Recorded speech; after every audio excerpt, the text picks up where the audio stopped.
Good afternoon, everybody.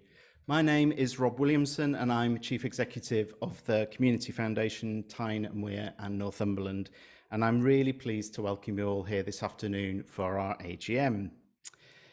We had, of course, intended to see some of you in person, but unfortunately, because of the cyber attack on Sunderland University's systems, of which the National Glass Centre is part, we had to change our plans at the last minute. So I'd just like to say thank you to everybody who bore with us around that and rebooked to attend online if you'd been intending to be there in person. Thank you for doing that at late notice. We are instead live streaming the AGM from our home here at Philanthropy House in Newcastle, and we have a small audience of some of our trustees and staff who are here in person. Our speaker, Dr Beth Breeze, will be joining us later online from Kent. And because one or two things that we'd planned for the in-person event have been cut out, we do expect to finish a little earlier than we'd originally planned, likely around 5:15 p.m. at the latest. For everybody who's taking part today on Zoom, we can't hear or see you because it's working as a webinar, but you can still interact with the AGM in one of a couple of ways. So there is a bit of formal voting business that we have to do for the AGM, and when that happens, some polls will appear on your screen, and there'll be an option for everybody to click to complete the polls for the voting sections.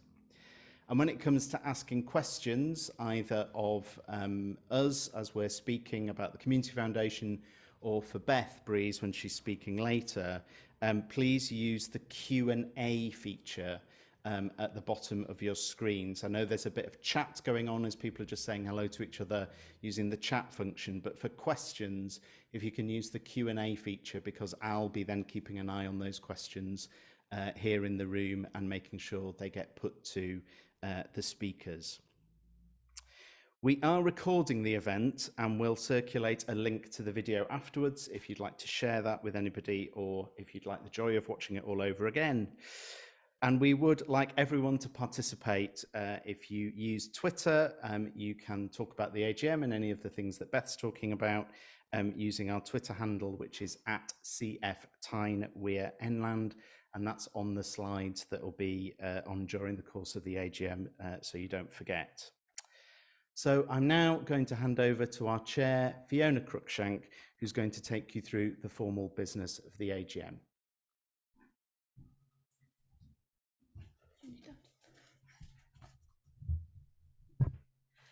Thanks very much, Rob. I'm here as the outgoing chair of the Foundation to oversee the formal business of the AGM in this first part of the afternoon. The meeting is being held under the arrangements set out in our newly updated articles, which allow members to take part in person or virtually. And I'll also be handing over to my successor, Phil Moorhouse, who you'll meet shortly. But first, I want to report on our work in the year to March 2021. Through the generosity of our donors in 2020 to 2021, we added £3.8 million to our endowment. We also received annual gifts and grant programme funds totalling £4.7 million. This is testament to the generosity of people and businesses in North East England and beyond, particularly in responding to the coronavirus pandemic. Our Coronavirus Response and Recovery Fund appeal launched within 2 weeks of the first case of COVID-19 in the North East. A day later, we had received our first major donation to the fund from Newcastle Building Society, and we ordered our first COVID-related grant 3 days before the Prime Minister announced the first lockdown in England. By the time the fund closed in June 2021, we had raised and distributed nearly £3 million, including funds from the National Emergencies Trust's UK-wide appeal. I'm especially proud to reflect on how we stepped up during the pandemic, proving, if it were ever needed, that the essential role the Foundation plays here in the North East. In total, across all of our funds during the year, we made 1,331 grants totalling £7.2 million, and that's an increase in grant making of more than £600,000 on the year before.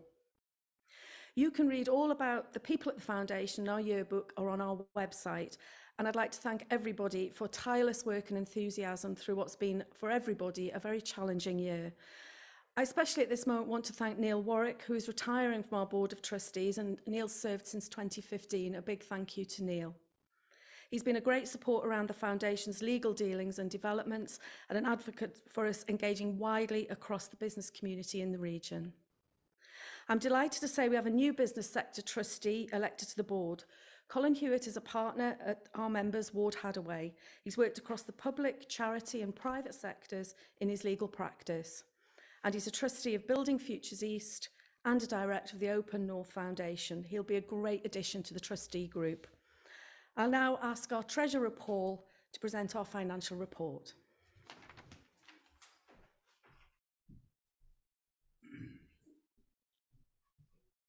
Thank you, Fiona. Good afternoon, everyone. My name's Paul Farquhar, and as Fiona said, I'm the Treasurer of the Community Foundation, and I chair the Board's Investment Committee. I'm going to begin by giving you a summary of the key numbers in our audited financial statements for the year ended 31st of March 2021. And as a reminder, copies of those statements are available on the Foundation's website or from the Community Foundation office. Starting with the all-important endowment, and at March 31st, 2021, the end-of-year value of the Foundation's endowment was £93.4 million. And that compares very favourably with the value a year earlier of £75.9 million. And just to illustrate the significance of that recovery following the market fall in early 2020 due to COVID, the total gain on investments this year was £16.5 million compared to a loss of £7.5 million a year earlier. As Fiona mentioned, we received during the year £3.8 million in new endowment gifts, with the remainder coming from market recovery and growth during the year. And just to bring you right up to date, the latest valuation of the endowment at the end of September 2021 was £97.6 million. And it remains our objective to grow the endowment to £100 million and beyond by 2025. Turning now to our income, and our overall income for the financial year, including those new endowment gifts, was £10.5 million, and meanwhile our expenditure grew slightly to £8.5 million, mainly because of the increase in our grant making. And during the year, the board designated £212,000 of reserves to support the Foundation's running costs over the next 2 years. And after that is taken into account, at the end of the year, our general reserves were £522,000, which is within our target range. Turning now to the Investment Committee, we meet quarterly with our investment managers, keeping a close eye on performance to ensure we have sufficient money for grant making, and at least maintaining and preferably increasing the long-term value of that endowment. And during the year, the main fund performed ahead of the benchmark, which we use to monitor performance. Coming back to the endowment, we've made a public commitment in our current strategy to adopt a responsible investment approach to our endowment. And what we mean by responsible investment is considering wider environmental, social and governance factors alongside financial returns when making decisions about where we invest those assets and in what sort of businesses or funds we invest in. We're now working with an independent consultant, Paul Blythe, to develop a revised investment policy by the end of March next year, and that will set out a clear definition of both our financial and our responsible investment guidelines. And after we've completed that initial piece of work, we'll work on our investment strategy, and with the aim of our full investment portfolio complying with the new agreed policy by the 31st of March 2025. And as part of that process, we are surveying you, our members, to get your views. So if you're an individual, a business, a voluntary or indeed a public sector member of the Foundation, you should have had an email at the end of last week from Rob, our CEO, with a link to the survey.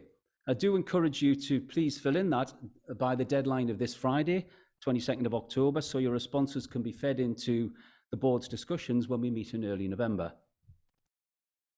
I'll pause there for a minute in case anyone has any questions on our financial statements, or alternatively you can contact the foundation staff, me or other board members after the AGM? No, hearing none, I'll now move on to a couple of pieces of formal business on the agenda for today. And the first of those is the appointment of MHA Tate Walker as the Foundation's independent auditing firm. Tate Walker continue to do a very professional job as our auditors, and the team there were very helpful throughout the year-end process.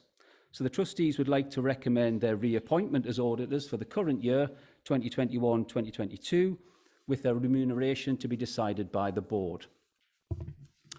Can I ask members to approve MHA Tate Walker's appointment?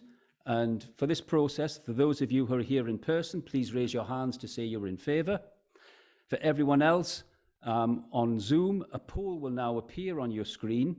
And if you're a member, choose one of the following options. Yes, if you're in favour of the motion, no for against, and you can choose not a member if that applies to you. So we'll just wait a minute while those results come in.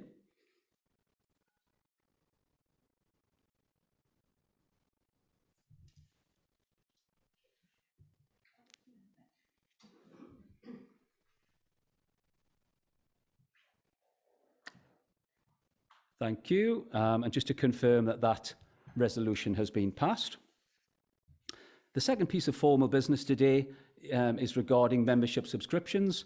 And the board is proposing that membership subscriptions remain the same in the year ahead. And just as a reminder, that means it remains free for voluntary organisations to join and to continue as members. Again, for those of you who are in the room, please raise your hands to say you're in favour. And for those attending on Zoom, again, please vote using the poll.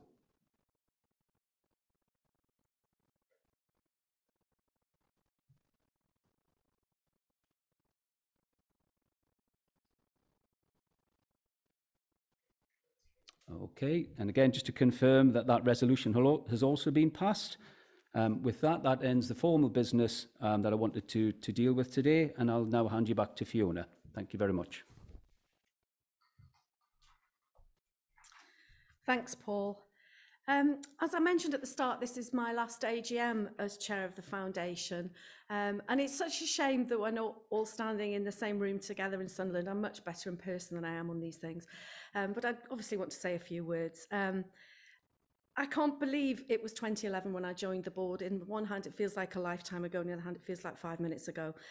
I certainly could not have imagined I'd have been here for 10 years, let alone serving 5 as chair. And it's an enormous privilege to serve as chair. I think it's an enormous privilege to serve as a trustee. And, you know, we are custodians of the funds and the money that the great people of North East and beyond have given us. And it's an enormous privilege. We step into the shoes for a few years and then we step out again. And I wish all my trustees, you know, best of luck and fun as well in the years to come. The foundation is an incredibly special place, and it's an organisation where lifelong relationships are the norm and the roots go deep into communities. I've known the organisation as a donor nearly 20 years ago now, but when I leave as chair, I've got an even bigger passion for the difference philanthropy makes. And I must admit, I'm looking forward to slipping back into a donor again without all of the pressures and the joy of being a trustee. But the role the foundation plays connecting giving and philanthropy to vital local causes is just so important. So I will hopefully go back to spreading the word about that. I'd like to think I've made a difference in my own way as chair and maybe challenged a few orthodoxies along the way. I want to thank everyone who's been on the board with me for the energy, commitment and friendship. And I want to commend the team who've made serving as a chair a joy and a privilege. It really has been great working alongside you. I'm really pleased to be succeeded by Phil, who I know will bring his own style and focus to the role, and I want to invite him now to say a few words of introduction. Thank you. Thanks, Fiona, and good afternoon, everyone. Can I just start by saying it is a real privilege to follow on from you in this role, Fiona. You've been an exemplary chair for the foundation, and on behalf of everyone across the organisation, can I just formally record our thanks for your significant contribution to the work of the foundation. And I know that throughout your time as a trustee, you've been a passionate advocate for the organisation and a great support to Rob and to the wider executive team and to the other trustees. So I am actually delighted that you've agreed to continue working with Foundation as one of the honorary vice presidents. So you haven't quite left us. So that's good news for me. For myself, it's an absolute pleasure to be joining the Foundation as Chair of Trustees. I've lived and worked in the northeast of England all my life, and I'm a great admirer of this organisation. I've seen firsthand the difference that the Foundation makes during my time as a Chair of Newcastle Building Society, where we engage with the Foundation as the perfect vehicle for reaching causes which are not always as visible as the larger charities. And also last year, I became more deeply involved personally through a fund that my family and I set up in memory of our daughter, Louise.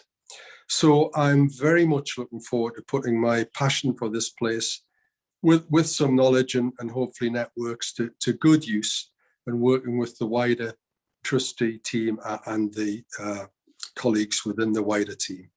So I'd like to thank Fiona and Rob in particular, but also everyone in the organisation for their very warm welcome and support as we're going through the process of handing over the reins. So at that point, Rob, I'll hand back to you if I may. Great. Thanks, Phil, and welcome to the team. It's great to have you with us. That's the formal business of the AGM complete, and I'd now like to welcome our speaker, Dr Beth Breeze. Beth is the Director of the Centre for Philanthropy at the University of Kent. She began her career, though, working for a youth homelessness charity and spent a decade working in fundraising, research and charity management. And I think as an academic in the philanthropy field, that's the really unique flavour that Beth brings to these discussions, because like many of us, she's been on the front line as well. But as a researcher over the past 15 years, Beth's conducted a range of studies focused on philanthropy, interviewing over 100 major donors, including some of the Community Foundation's own fund holders. Her latest book, In Defense of Philanthropy, has just been published, and in it, she tackles many of the critiques which are being levelled at philanthropy. And I'm delighted she's here with us from Kent this afternoon to share some of the insights in her book. So please, everyone, join me in welcoming, virtually at least, Beth Breeze, who I'll hand over to now. Welcome, Beth. Thank you so much, Rob. How lovely to hear that introduction. And I am awfully sorry that I can't be there with you. Ali and Adam, at the moment it's saying I can't share my screen. So I'll just talk, and then if you could possibly adjust the settings so I can do that, that'd be wonderful. But let me just begin by saying that I know what a brilliant community foundation this is. I've enjoyed meeting many of you over the years, the staff, the board, as Rob said, many of your fund holders as well. And in fact, I have a really clear memory of visiting, and I think about 2012 or 2013, at an event that was held in a theatre, and I met one of the fund holders who was giving scholarships out to talented children. He did other things too, but this is one of his causes. And he funded young people, whether their talent was sport or music or science. And I remember him telling me with such excitement that he was funding, the future Billy Elliots, and that he wondered if maybe one day he'd help get a Geordie on the moon. And like many big donors that I've met and interviewed and been lucky enough to interact with, he was a very passionate and joyful giver. And as Rob said, I've interviewed dozens of major donors, including on 4 continents, and they have such a wide range of motivations, passion, personal connection to the cause, empathy, sympathy, religious beliefs, sometimes frustration at political inaction, a desire to be a good role model for their kids, a desire to leave a legacy and do something meaningful with their lives. These are all, to my mind, perfectly good and reasonable motives, admirable motives. So you may wonder why on earth anyone needs to write a defence against something that's so obviously a good thing. And I must admit, I used to think that too when I was a practitioner, a fundraiser. We definitely liked rich people who gave more than rich people who didn't support our causes. But in recent years, I have noticed a growing chorus of questioning of philanthropy and criticism, and that's what I want to share with you today. So thank you so much for setting up the slides. Let me just see if I can share that with you. Bear with me, caller. There we go. Did someone give me a shout that looks okay at your end? I'll take that as a yes. Okay, so Yes. thank you, Rob. What kind of criticisms was I hearing? Well, I've shared some of them with you here. You know, I'm sure some of these in blue will be familiar to many of you. Philanthropy is just a tax dodge. I hear that quite often from my colleagues who are in the social policy department. You know, philanthropy is an exercise in power and influence. Philanthropists fund the wrong things, you know, doing it in the wrong way at the wrong time. It causes more harm than good is a particularly devastating critique, which I always think is slightly illogically paired with the criticism that philanthropists don't give enough. You know, their donations are only a tiny fraction of their wealth. If they give $1 million, say, well, they've got billions. And I always think, well, if it causes more harm than good, surely you don't want people to be giving more anyway. So there's a slight inconsistency there already. But these are the kind of things that we hear. And of course, people within the philanthropy sector, so including donors and staff at nonprofits and people who might become donors in the future, they hear these criticisms too. So a donor once said to me, you know, you need to accept from the outset that whatever you do will be rubbish. And they were thinking in particular of media coverage there.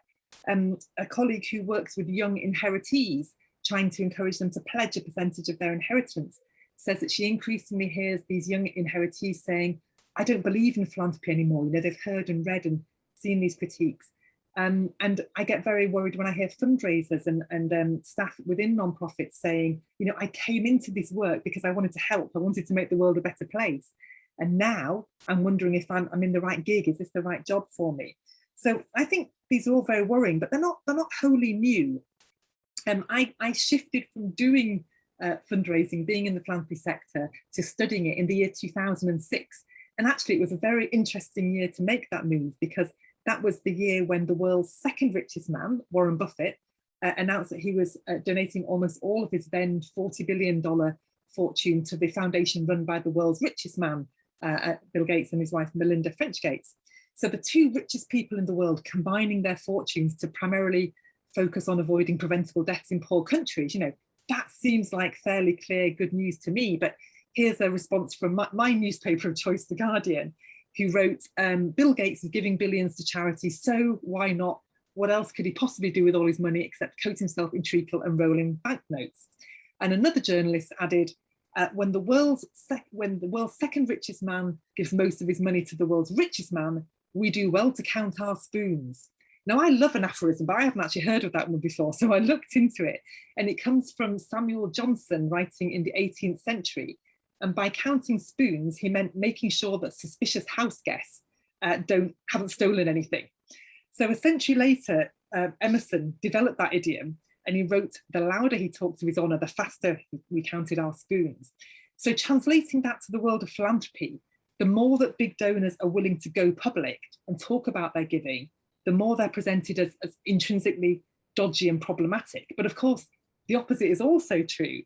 Donors who give secretly risk being accused of being ungenerous because people don't know they've given, or lacking transparency. You know, they're being opaque, they're not telling us where the money's going.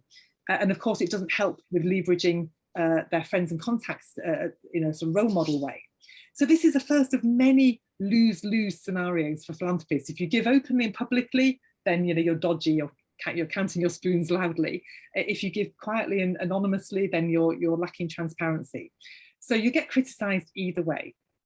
I started then looking into this. It kind of caught my interest. And here's a few examples. I won't read them out. They're just there for you to have a look at the many different ways within 1 year, 2006, that the UK media gave sort of problematic depictions of philanthropy and philanthropists. And there were about 300 or so articles in that year on philanthropy. And I counted all the adjectives that they used. And it was things like austere and Dickensian and high rolling and status seeking and tax dodging and so on. So perhaps it's not surprising that UK donors, even 21 years, sorry, how long ago? 2006, 15 years ago, gosh, were saying things like, I'm afraid of the media, it's always negative. They're nice in obituaries, but when you're alive, there's nothing you can do. But that was a few years ago. Has anything changed? Well, I repeated that analysis in 2016, and that was another notable year in philanthropy. That was the year when Mark Zuckerberg and his wife Priscilla Chan had their first child. and they announced that they were publicly committing 99% of their Facebook shares, then worth 45 billion, to mitigate and cure diseases. And it seemed to me that the media reaction in the UK, at least, was quite reminiscent of 10 years previously on the Gates and Buffett collaboration. So The Independent asked, is anyone else left underwhelmed by the unbearable arrogance of Mark Zuckerberg? Now, you might say these are the same few old names and faces. There's far more to philanthropy than just Bill Gates and Mark Zuckerberg. And of course, you'd be right. So last year, in 2020, the world's biggest donor was Mackenzie Scott. She's an author in her own right, but she's more commonly known as the former partner of Amazon founder and boss Jeff Bezos. So her divorce settlement made her one of the richest women in the world with over $50 billion, and she's publicly pledged to give that away. So she got off to a flying start in her first year of being a philanthropist and distributed around $6 billion in her first year. What was the public reaction? Well, here's Vanity Fair. They interpreted it as a way of getting back at or showing up her ex-spouse, using rather more colourful language than I'm going to read out. More serious newspapers like the Washington Post and the UK Independent used Scott's giving as an opportunity to question how society and capitalism works. Now, look, there's plenty of evidence that inequality is bad for us all, rich and poor. But it does seem curious to me that the premise of a capitalist society and whether the tax system is fit for purpose or not is only or more likely to be questioned in the context of somebody trying to do something good with their money rather than when they buy their third mansion or a private jet. So private luxury consumption passes by without comment, but not philanthropy. And it's not just real life donors. Criticisms of philanthropy and philanthropists are endemic in popular culture, including on our small and big screens. I don't know about you, but I was delighted to see James Bond back in the cinemas recently and very much enjoyed the new film. But the James Bond franchise, like many others, has successfully capitalised on the public's fears, really, about philanthropic motivation and the suspicion that those claiming to be goodies are really baddies in disguise. So as an example, in Quantum of Solace, the 22nd Bond film, Daniel Craig is in the MI6 building being briefed about his latest nemesis. And the M tells him, Dominic Green's been doing a lot of philanthropic work, buying up large tracts of land for ecological preserves. Now, of course, cue lots of car chases, plane chases, boat chases around very glamorous fundraising events, much more glamorous than the kind of ones I went to. And eventually Bond confronts Dominic Green in the Bolivian desert. And of course, we find that even though he was pretending to be an environmentalist philanthropist and very concerned about environmental science and reforestation, actually it was all just an act, and he was trying to control the Bolivian water supply so that the population could be exploited and terrorized. Now, look, this is a fictional deception, of course, but I think it does reflect this commonly held view of philanthropists pretending to care about social and environmental issues, but in reality doing all they can to prop up a system from which they benefit most, and that's responsible for the very harms that they pretend to care about. And that's why I think we can relate to Rene Mathis, the retired spy, who says to Bond, I guess when you're young, it's very easy to distinguish between right and wrong, but as you get older, it becomes more difficult. The villains and the heroes get all mixed up. Let me share one more example of why I think a defence of philanthropy is needed. After I'd completed the first draft of this book, In Defense of Philanthropy, I sank onto the sofa with my kids, who of course I'd ignored for the time I was writing it. And I said they could pick any movie they wanted to watch, and we'd enjoy that as a family together that evening. So they chose the 2011 Muppets movie reboot, in which the anarchic puppets reunited to try and raise $10 million to save the Muppet Theatre from being demolished. So who is the scheming archetypical baddie with the maniacal laugh who's pretending to have a sympathetic interest in preserving the building, but really he intends to tear it down and drill for oil underneath? As Kermit explains, it's oil baron Tex Richman, the wealthy philanthropist. Well, of course he is. It ain't easy being mean without also bashing philanthropy. So that's why I wrote this book, because of Kermit, because of James Bond, because of many other Hollywood plot lines, because of newspaper headline writers, because of those people grandstanding on social media, because of my neighbours and friends and colleagues all wondering if it's a tax dodge, all wondering if at best philanthropy is a bit of a ruse, and if at worst it's causing more harm than good. So here's what the book covers, and I just want to highlight some of the key arguments from it in the sort of 10 minutes or so that I have left. But in order to try and summarise, I suppose, the nutshell in an argument of the book, I think that hypercriticism of philanthropy is underestimating the complexity of its target, and it carries a significant risk of curtailing rather than improving the philanthropic impulse. And let me say now, of course, philanthropy is improvable, but I think there are many developments around trying to make philanthropy more effective, more ethical, more trust-based, dealing with the power imbalances. There's lots of these developments going on, and you very rarely see critics acknowledge them or even seeming to be aware of them. I also think that the critics believe themselves to be saying something very new, that they're boldly tackling a taboo on philanthropy that others have maybe too scared to say that giving might not be all good. When of course historically there's lots of examples of donors' motivations and impact being questioned. So for centuries it was thought that big givers were really trying to just buy their way into paradise and helping only on a Sunday and trying to get to heaven. Perhaps more recognisably at the start of the 20th century, when Andrew Carnegie and John D. Rockefeller both were trying to set up their endowed foundations, they were knocked back and described as a menace to the welfare of the nation. And as already mentioned, there's no shortage of attacks on social media and in popular culture. So these attacks are not fundamentally new, but I think that the critiques has really ramped up in recent years. And I would probably date the start of hypercriticism of philanthropy to early 2019, after the World Economic Forum, in Davos, when Dutch historian Rutger Bregman said these words. He said, "Just stop talking about stupid philanthropy schemes. We should be talking about taxes, taxes, taxes." Now, what a lot of people don't know when they see that quote out of context is that he was being asked a question about what corporations should do to prevent a social backlash. But his words did strike a sort of global chord relating to all private giving of individuals and of foundations as well as corporations. So people were very receptive to hearing an attack on philanthropy, and especially when it's positioned as an alternative to the higher levying and paying of taxes and more generous welfare states. Now, of course, I understand his point, but I think it's perfectly possible to be in favour of tax reform, everybody paying their due, paying more so we can have that generous welfare state, but also at the same time being in favour of philanthropy. There's always more to be done to extend and enhance life. There's no finite price tag on improving the world. And often social change happens when private citizens and elected politicians collaborate or complement or even challenge each other. But I think as long as we fail to challenge that simplistic assumption that if you think philanthropy is good, then you therefore automatically think tax is bad, if we fail to challenge that false opposition, then I think we're going to lose the support of many progressive people. So that takes me to the first of the three mutually reinforcing critiques of philanthropy that I think have landed very successfully in recent years. So firstly, the academic critique. Here are three key examples of the books in which these critiques can be found, and their titles give you a good idea of what's inside the book covers. So they talk about the price of philanthropy, wealth and power in a new gilded age, and why philanthropy is failing democracy. So the main concern of these authors is that private giving is an undemocratic exercise in power.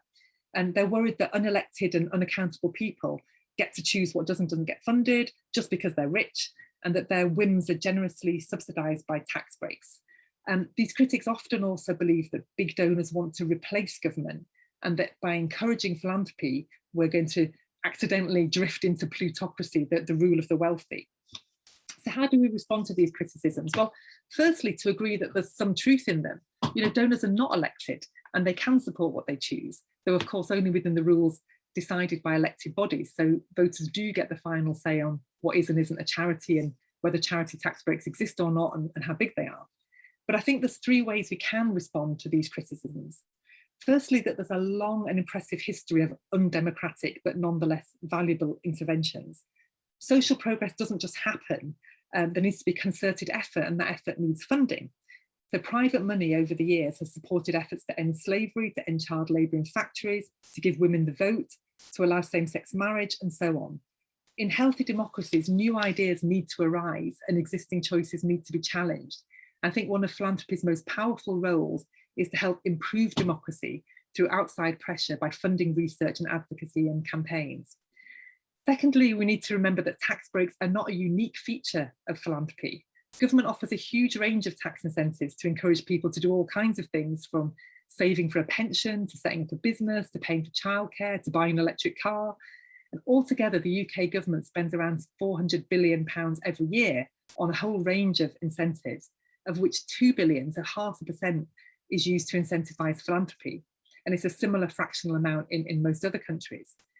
So I asked myself, why is there so much focus on that one tax incentive, which is at least meant to achieve some public good, along with the private joy of being a philanthropist, whereas the other incentives, like my private pension, are really only for my personal benefit? And thirdly, I think academic critiques misunderstand the goals of philanthropy. I mentioned right at the start the donors I've met over the years and their motivations and their joy in giving. I have never met a big donor who's got any interest in replacing government spending. They know that's not possible. Even the richest people alive today don't have enough money to do that. I mentioned the Gates earlier. Altogether, they've given $55 billion over the 20 years that they've been going. That would fund a big program like the World Health Organization or the World Food Programme for maybe 3 years. Mackenzie Scott's $6 billion that she gave away last year, that wouldn't cover the cost of providing health or education in even a small state for 1 year. So the figures just don't add up to suggest that plutocracy is a viable outcome of encouraging philanthropy. But more importantly, donors have simply got no desire to replace government. They want to do something additional, something extra that they can point to and feel good about. There's no philanthropic joy in simply taking over a government function. So that's the academic critique. I'm going to run a bit more quickly through the other two critiques, but we can go back to them in more detail in the Q&A if you like. So secondly, the insider critique. As the name suggests, this comes from within the charity and the philanthropy sector, and it's largely focused on what donors give to.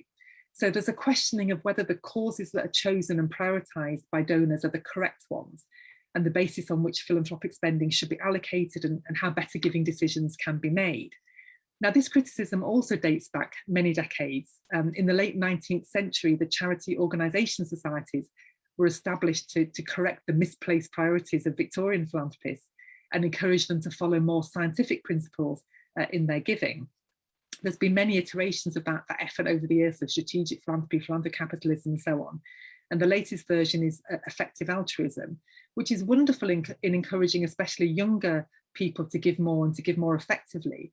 But I would argue that it overlooks the reality that at root, giving is personal. People give to what they have a connection to, rather than what a calculation, an equation tells them is the best way to spend their philanthropic money. And I think it rather overstates the ability of metrics to capture really what is the best way to give money. So to take the most obvious example, malaria nets are often an effective altruism donation of choice. Now, it's wonderful that for $5 or $10 you can pay for a life-saving intervention. Of course, that's a great thing. And if I was a young person who only had $5 or $10, I would choose that. But we all know that the science behind developing malaria nets, dating all the way back to the Nobel Prize-winning research that showed it was mosquitoes that transfer the malaria infection, that costs a lot more money, and you get to it by funding research and applied basic science, and you also have to have designers and educationalists and health care workers to distribute malaria nets. So the idea that you can just pick out one thing and say only fund this really overlooks the complexity of how any change or any organisation is run. The third critique that I look at is the populist critique. Like all kinds of populism, the populist critique offers misleadingly simple answers to really very complex questions. So populists allow no room for any motive other than self-interest. So giving always has a hidden agenda. It's a cover-up for bad behaviour. It's a sneaky way to gain advantages. And populists also often make ad hominem attacks on individual philanthropists. So they'll knock them for the way they talk, the way they dress, the way they look, the way they conduct their relationships, and so on. This critique really says that it's a sham and a scam. It's taking in disguise, and it makes very blanket generalizations. So to take the subtitle of the book that's on the page there, all philanthropy is an elite charade. There's no room for any possibility that richer donors can be capable of altruism. So why do these critiques stick? Well, I think firstly it's because there's quite a lot of misconceptions that are out there about philanthropy. In a community foundation audience, I know that these won't be held as widely as they might be elsewhere, but in the general public, philanthropy is often understood to just be the preserve of the rich rather than all kinds of giving by all kinds of people. It's often only understood to be giving done through foundations, which actually is only about 15 or 20% of total giving. So most giving is not done through those institutions. There's a misunderstanding that philanthropy should only about helping the poor and tackling inequality, when of course we know that there's a much broader spectrum of things that people choose to spend their private money on to enhance quality of lives in communities everywhere. There's a misunderstanding that it's meant to be a viable alternative to state funding, which we've already discussed. And I think fifthly, and perhaps most importantly, because a lot of these critiques do come from across the Atlantic, there's an assumption that the American experience of philanthropy, where perhaps there is too much philanthropy in politics and policy making, too much power and influence of donors, then of course those things need to be sorted out. But that experience is not the norm in the rest of the world. You know, the American population is only 4% of the global population, but they dominate 99% of critiques and debates on philanthropy. And I do think that's something that needs to change. So why else do these critiques stick? Well, I think we can explain their stickiness by drawing on knowledge that's been developed by psychologists who've been studying what they call do-gooder derogation for many years. And it's a framework that helps us to understand when and how seemingly good behaviour ends up being disparaged rather than applauded. And so far, this framework has mostly been applied to things like environmentalists and vegetarians and vegans, but I think it's equally useful in helping us to understand reactions to philanthropists. So there's 3 stages to it. Firstly, what happens is you deny the existence of any virtue. And I think you can see that in the academic critique. You know, you didn't give because you really care about the cause. What's really going on is the pursuit of power, influence, the attempt to undermine democracy and other kind of benefits like that. Secondly, we have attempts to trivialize what philanthropy does. So this will be the insider critique. You know, your giving is naive, it's got unintended consequences, you're giving to the wrong things, it's misdirected. And then thirdly, what do-gooder derogation does is to encourage dislike of those people. As a vegetarian myself, I've certainly experienced that, you know, but vegetarians are annoying and they're always preaching and so on. Well, this is what I think populist critiques are doing in turn for philanthropists. They're encouraging scorn and derision. They're saying, you know, you're a bad person, you think you're better than me, but you're not. It's you know, whether or not a rich donor has got a messy or unmessy private life is really irrelevant to the legitimacy and impact of their gifts. So that's why I wrote the book. I put up here the final paragraph. I gave you the nutshell argument at the very beginning, and I just want to read out the last sentence of the book so you can understand where I'm coming from. I absolutely know that philanthropy is not perfect, but nor is it inherently problematic. I think it's improvable, but not illegitimate, and it's got value that urgently needs articulating and defending. And just in case anyone still isn't convinced that philanthropy is under attack, someone sent me this cartoon, which was in, I think, this week's New Yorker, which again sums up this very normative idea that philanthropists are easy to mock and are really just in it for themselves. Hopefully I've said enough to give you an idea of why I think philanthropy needs a defence and what that defence might look like. And I'm really keen now to hear what you think and look forward to your comments and questions. Great. Thank you very much, Beth, for that amazing whistle-stop tour through what I'm sure is a really interesting book that I'm sure lots of people will now be searching out. It has just been published, so it's great to have Beth's insights on that today. So I'm going to do my best now to sort of manage the Q&A, both from what is coming in online, but also there are a few of us here in the room, people who may have questions. So I'll put a couple to you that have come in online already, Beth. And there's a couple here which are perhaps linked, sort of coming at the same thing from the same angle. And one is, you know, is the critique all about the very rich? So is it, you know, day-to-day or ordinary small gifts are fine? So at what point is it a problem, do you think? At what point, how big do you have to be with your giving before it starts to get this kind of critique? And I guess the opposite to that is a question about, well, how do we avoid philanthropy being seen as just something that's the preserve of the super rich and wealthy, particularly given that many community foundation donors are people who have disposable income in the tens of thousands rather than the tens of millions or billions. Brilliant. Thanks very much, Rob. But let me tackle the second one first, because this is something that I've been thinking about for a long time. And what I would like us to do is to reclaim the word philanthropy so that we use it for everybody. Look, my grandma was able to give, £5 or £10 at the most from her pension, usually to the RNLI or to an animal charity. That as a percentage of her income was far more than would be counted as a major donor, the way we talk about philanthropy in normal language. So I think my grandma was a philanthropist. I think people giving thousands, tens of thousands are clearly philanthropists.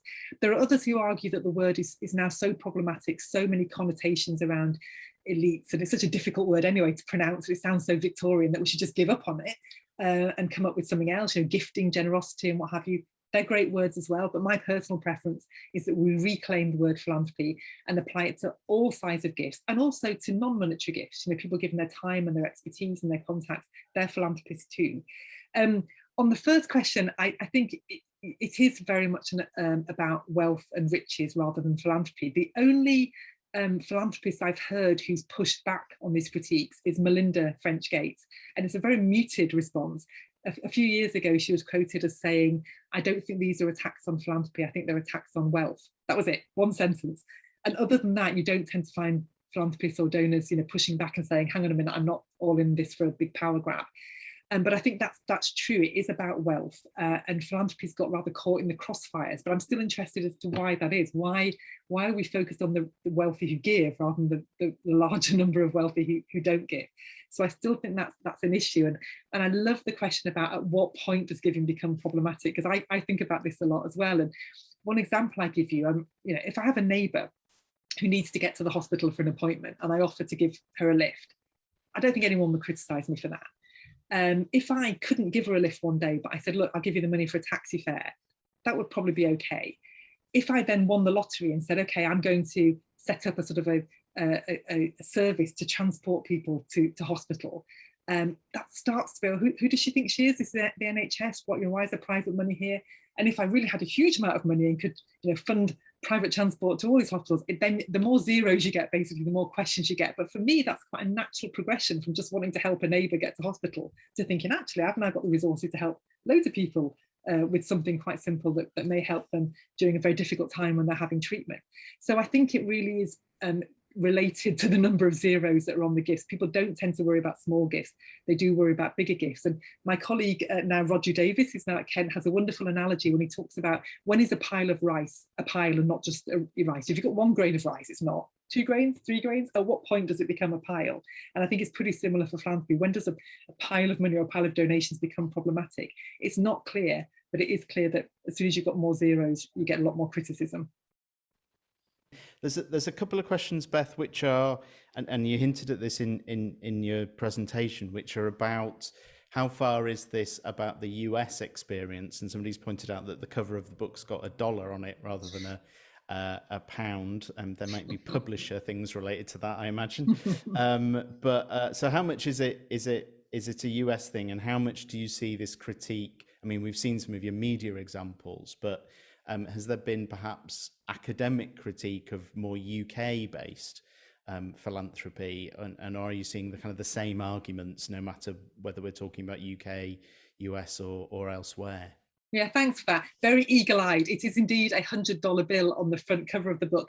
But actually, I argued for that note because on the $100 bill you get Ben Franklin, and Benjamin Franklin is a philanthropist who most Americans, however enthusiastic they are about critiques of philanthropy, would think, oh yeah, well, he did a lot of good. We liked what he did. And that's what happens with critics, that once you sort of nudge a little bit behind the generalizations, they're often say, well, that's okay, and that's not. So, and that's exactly where I'm at. We've got to be more nuanced. Of course, there are problems. I mean, look, philanthropy is fallible because people are fallible. People do philanthropy. So sometimes it's going to go wrong. Sometimes it's going to be, a whole mix of motivations and outcomes. But what I worry about in terms of hypercriticism is just the dissing of philanthropy in general. And I think that's what happens when you have the US experience transplanted across the world, because I see UK fundraisers, for example, sharing links to stories or TikTok memes or whatever that have been done for an American audience or by American authors or by American social influencers and commentators and saying, hey, look, we should be worried about this. You know, are our donors, you know, trying to, you know, undermine us or cause mission drift or what have you? So I think that's a difficulty. In a globalized world, ideas spread really quickly. And if everybody prefaced their critiques by saying policy-oriented philanthropy in America of this level is sometimes problematic, no problem. But when you just say philanthropy is problematic or philanthropists, that's the issue. So I really do think we need to point out the specific context of the problems rather than just using the word philanthropy, which then just applies to everybody. Because right at the very beginning, those quotes were from British people, you know, British inheritees saying, I don't believe in philanthropy anymore. Will I just cause more harm than good? I probably better not do it. So even though these are American examples, they're causing problems, I think, for developing the culture of philanthropy in the UK and indeed elsewhere around the world. Thanks, Beth. Couple of questions coming through to kind of tease out some of the thinking about the relationship between philanthropy and the state. So one of our guests asking, you know, it's true what you've argued, that in general philanthropists don't have a desire to take over the responsibilities of the state, but sometimes they feel that they have to do more stuff that's previously been done by the state because of the state shrinking what it does, and does that cause problems? And then again, perhaps the other slight reverse side of that coin, a question asking about, well, what can actually we do to make the state recognize the importance of philanthropy more, and perhaps help its defense by talking about how critical philanthropy has been. Great, thank you for that. Yeah, I mean, I think that what's interesting about that first question is, you know, when donors feeling they have to do something, to me that speaks of an unwillingness. Like, you'd really rather not, you'd really rather the hospitals funded properly, you'd really rather the schools funded properly. But in the meantime, we are where we are. And I think most philanthropists are often quite pragmatic idealists. And often the critics are idealists saying, let's not do anything until the world is, you know, utopian and perfect and how it should be. I think if you're a pragmatic idealist, then you may well step in unwillingly, but to say, actually, I don't want the current generation of kids or patients or whoever to go without this thing. However, I think it's the duty of the state to provide it. So at the same time as providing that funding, they will also be arguing, maybe getting involved in an advocacy campaign or arguing for broader systemic change. And again, I think critics fail to understand you can do both at the same time. I don't really like the metaphor of the sticking plaster because it's usually quite dismissive, or that's just a sticking plaster. But, you know, I'm forever cutting my fingers when I chop veg, and I'm really grateful for sticking plaster. It works, you know, it helps. So sticking plasters can be good, but of course they're very, you know, short-term and temporary. So you can do what I've heard described as double impact funding. I think that's David Carrington's phrase, where you fund the immediate need that does exist now, even if we wish it didn't. But at the same time, you fund efforts to remove that need in the future. And I think that's another example of where philanthropists are actually far more sophisticated than they're given credit for. So I think that's, you know, the response to that. What can the state do? I think maybe be more upfront about the tax breaks and why they exist. You know, as I said in my talk, it's a very, very small fraction, and yet it's one of the biggest sticks that people use to beat philanthropy up with, or it's just a state subsidized, you know, power grab. But it really is a very small part, and nobody's questioning the tax incentives for all these other things which are private benefits. So I think not just providing those tax breaks, but maybe providing a greater rationale for why they're there and why they make society better would help. Great, thank you. There's a couple of questions about how the general public might feel more connected to the philanthropy or to how all of this stuff relates to their lives. So a question about how might we or how might people feel more connected to philanthropy in their communities and understand what it's doing. And then on a slightly different tack, if some of the other things where people were investing money, like their pensions, were more responsibly invested, would that, you know, would broadening out the debate about this stuff to other kinds of ways people place their money and how that money is invested, would that make any difference to these debates? Thanks, Rob. So I'll take them in reverse order because, yeah, I mean, it's social impact investing, ethical investing, these are all attempts to do good, which don't tend to get the same criticism as the sort of check writing. So perhaps it would be quite helpful for tackling criticisms of philanthropy if we could align them and say, this is just all part of our efforts to be good people. I mean, who doesn't want to try and do well and be thought well of? So, when we choose fair trade products in the supermarket, when we try and make sure our pensions are not invested in ethical things, they're all on the same spectrum of things as donating. So perhaps we need to pull them together a bit more closely so that philanthropy doesn't look such a kind of weird outlier of, why would you do that? And that's also what some of these critiques are about. It's what, again, the psychologists would call your preemptive response to hostility. You're making us look bad. You're very generous, we're not, so we're just going to explain it away rather than think, maybe I should do that as well. So I think, yeah, although I don't think those investment issues I don't think it's the same act as giving away money, but I think they're in the same ballpark. How might the general public feel better connected to philanthropy? There's an idea that I've long wanted to try, and I'm not quite sure how you do it, but to challenge people to say, can you get through a day, just one day, without benefiting in some way from philanthropy? Can I know I can't, because in Canterbury I am constantly using buildings that have got philanthropic funding, whether it's a theatre or the swimming pool or the library or the cathedral.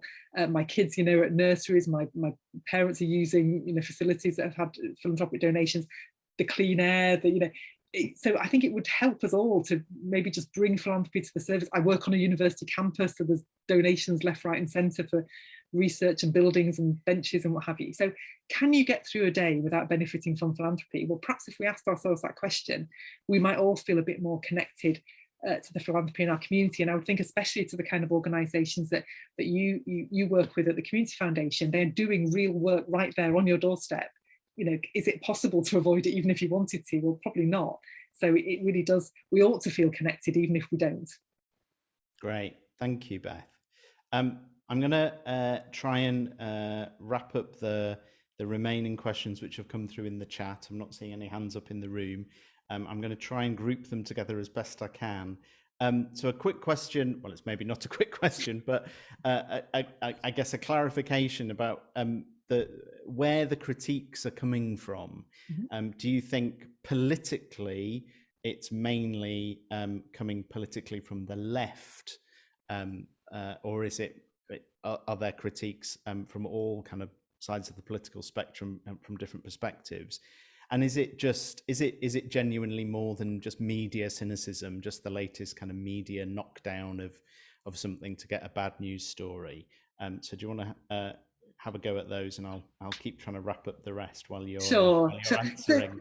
I mean, I suppose the populist critiques, which are the ones, I'll admit I find them the most frustrating. I think it is good, just to be clear, we should question the relationship between philanthropy and democracy, and we should, make sure that money's going to the right causes. So the academic critique and the insider critique, I don't think they are fundamentally illegitimate. They just can be overstated, and I think that that's my main issue with them. That often there's a kind of grain of truth in there. Yeah, yes, it's not democratically decided, but then so many things in society are not, and they still do good. So, but the populist critique is the one that I find hard to see any merit in, and at the moment that does seem to be coming more from the sort of the from a good place, often from a sort of progressive, idealistic, I wish the world wasn't like this kind of place. And I get it, I really do.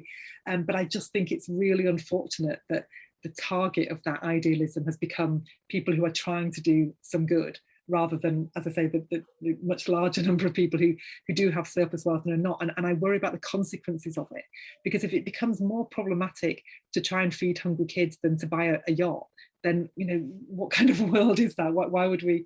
I don't think the people making those criticisms hope for an intention where people just give up on philanthropy and shrink into private consumption and luxury consumption. But I do think, what else would the consequences be? Because if you constantly knock something, you discourage it. There's no other area of life where we think, I know people will do more of this more enthusiastically if we beat them up all the time. So if you want people to be more environmentalist or to live healthier lifestyles, you say, good for you that you had an apple, good for you switch the lights off. That's how you nudge and encourage a behaviour, you don't nudge and encourage it by shooting it down. So I think it probably is at the moment coming, I see it anyway, perhaps others see it coming from other places, but I think that really stands against the principles of where those people would really like the world to go. The second question about, is it just media? Do you know, the trouble is, in a globalised world where we're all online all the time, we can't really say it's just media anymore, because that's the world we inhabit. I think if it only stayed on our screens, it would be less of a problem. But when I see people imbibing it and saying, oh gosh, am I doing more harm than good? Shall I not do that? I better not do philanthropy. Should I not work as a fundraiser because I'm just encouraging this harmful thing?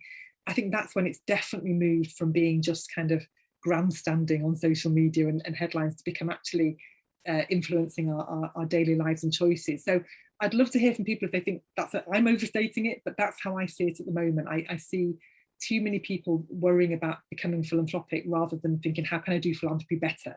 And I think that's really where the debate should be. And I you know, Rob and others know, I have a huge amount of time for the Community Foundation movement because I think it's encouraging more philanthropy and better philanthropy. And that's where the debate should be. Of course, we can improve, you know, the quantities and the qualities and the impact, rather than at this very, very first base discussion of should we have philanthropy or not. Of course we should have philanthropy, but we should be doing it better, more effectively, more ethically, with, you know, attention to trust issues, with attention to where money comes from and so on. Let's have those debates about doing philanthropy better, rather than this really odd, you know, is philanthropy a good or bad thing, which I think is really not a helpful debate to have.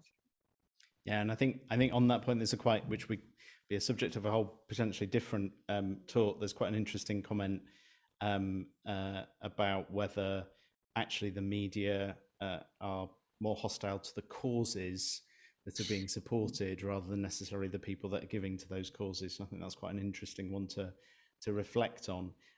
We haven't got very much time left, so I'm just going to kind of wrap up, Beth, by asking you, a few people have asked this question in slightly different ways, but I think hopefully it'll be a good place for you to wrap up, which is, well, what can we do? What can we as individuals, as organisations receiving the support from philanthropy, as institutions like community foundations working in philanthropy, as donors, what can we be doing to join the defence of philanthropy and to reclaim the narrative with the media and others about what philanthropy is good for? Thank you, Rob. You won't be surprised to hear that I have a 3-point plan on that, which I do set out in the book. First of all, I think we need to end all the unhelpful criticisms, you know, whether or not a donor has big ears, which is one of them, whether they dress badly, whether we just don't like how they are. We just need to stop all of that. We need to also stop all the ahistorical stuff, imagining that this is a brand new thing. So we need to end the unhelpful side of this debate. Secondly, we need to disentangle critiques of wealth and inequality from critiques of philanthropy. As I say, I think they've got unhelpfully mixed up together, and I think that's not to anybody's benefit. So we need to disentangle those debates. It is perfectly possible to believe in higher tax, in a wealth tax, taxes, as Rutger Bregman would say, but also believe in philanthropy. So we need to disentangle those. And thirdly, and this is probably what people within the philanthropy sector can do most, we can focus on improving philanthropy. We can just maybe not even pay attention to these other debates and say, okay, the issue is, how do we increase trust? How do we minimize the power differential between grant makers and grant seekers? How do we make giving and practices more ethical? How do we decolonize philanthropy? How do we make it improve the gendered aspects? There are so many things we could be improving in grant making practice as individuals and institutions. So if that's where we put our focus, perhaps we can just shift the debate away from, is philanthropy a good thing or not, which just seems to me not a good use of breath, to focusing on how can we improve it, which is definitely a good use of time. Thank you, Beth. I think we've hopefully dealt with all the questions now, and hopefully that's given you a good point to end on. What I would say, it's come up in the chat, but in case anyone has missed it, Beth has really generously offered everyone who's here today at the AGM, online or in person, a 25% discount on her book, and there's a code which is available in the chat, and anybody in the room we can pass that on to afterwards. So thank you, Beth, for your own generosity in doing that for us today. And I'd just like to, again, just say thank you for your time and for bearing with us as we changed all our arrangements today. It's always fantastic to hear from you, and I know you're a great champion for what we all do. So thank you very much, Beth. And we can't quite have a round of applause, but there's a virtual round of applause for you. Thanks again. Thanks everybody for participating in that and for participating so actively in the Q&A. And I'm sorry if I didn't quite get to your particular question, but hopefully I covered most of the things that were there. We are going to wrap up the meeting now, but before we close, I wanted to talk to you just briefly about something we're going to be doing this autumn and winter. It won't be news to those of you here and on the Zoom that poverty was already a massive issue affecting people in our area before the pandemic, and we all know that the virus has made things harder. And it does seem that as we head into the later autumn and winter, that there's something of a perfect storm coming of higher fuel prices, benefit changes, the end of furlough, supply shortages, which taken together could make things even worse. At the Foundation, one of our goals is to shine a light on critical issues affecting our area and help people make a difference, whether by giving time, money, or expertise. So one of the things we're going to be doing in the next few weeks is issuing a new publication that we're calling Good to Give. And it'll be a guide to some of the organisations that we know best and who we've recently funded that are real experts in tackling these issues of poverty and hardship that are facing our communities right now. And we're going to be recommending those organisations for support, both to our existing donors, but also to everybody out in the world that might be interested in how they can make a difference with some of these issues. And the organisations featured will, of course, as is traditional with the Community Foundation, be the ones that are smaller, more under the radar, but who are doing brilliant work with modest resources. And if this approach works, if Good to Give works, we'll look at publishing it every year, focusing on different themes and featuring different causes and different organisations each time, so that over the next few years, a whole range of our key grantees will be profiled to the wider public as fantastic organisations to support. So do look out for that in the next few weeks, and let's all do what we can to help our region during this very challenging time. That brings the afternoon to a close. Thanks again to Beth. Thanks to the technical team here behind the scenes. You can't see them, but there's an incredible team working to make this event work and the live stream work. And particularly thanks to Adam and Ali in the team here at the Community Foundation, who've had to bend themselves slightly out of shape at the last minute to make everything work. And lastly, thank you all for joining us. Around 100 people have joined online today. And as ever, we thank you all for your time, commitment and support of the Community Foundation. So thank you very much for joining us, and hopefully, really, we'll see you in person next year. Thank you.